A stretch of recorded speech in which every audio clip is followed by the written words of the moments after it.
Մենք էլ ենք միշտ հանդես գալիս իմ նախագահության ժամանակ սահմանի բացման համար։ Եվ իսկապես լավ է,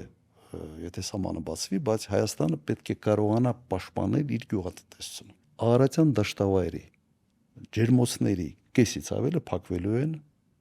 եթե Հայաստանը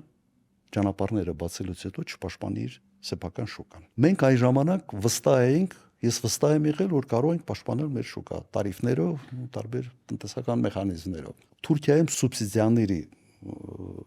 թիվը շատ ավելի մեծ է, քան Հայաստանում, եւ տվյալ դեպքում մրցելը դժվար է լինելու։ Բայց արդյոք Հայաստանի վարչապետը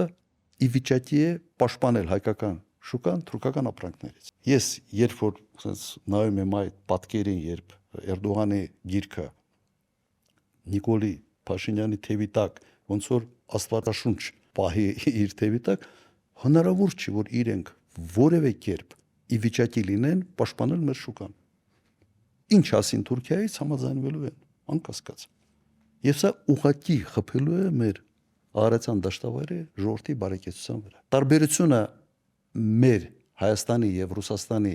տնտեսության մեջ հետեւյալն է. մեր տնտեսությունները փոխլարացնում են իրար, մրցակցային չեն։ Հայաստանի ու Թուրքիայի գյուղատնտեսությունները մրցակցային գյուղատնտեսություն են։ Նույն բանջարեղենը, նույն մրգերը։ Մենք մրցակցային ենք, մենք չենք փոխլարացնում իրար։ Իդեպ մենք մրցակցային ենք նաև Ադրբեջանի գյուղատնտեսության հետ։ Այնինչ մենք ենք այստեղ արտադրում, նույն արտադրում է Ադրբեջանը։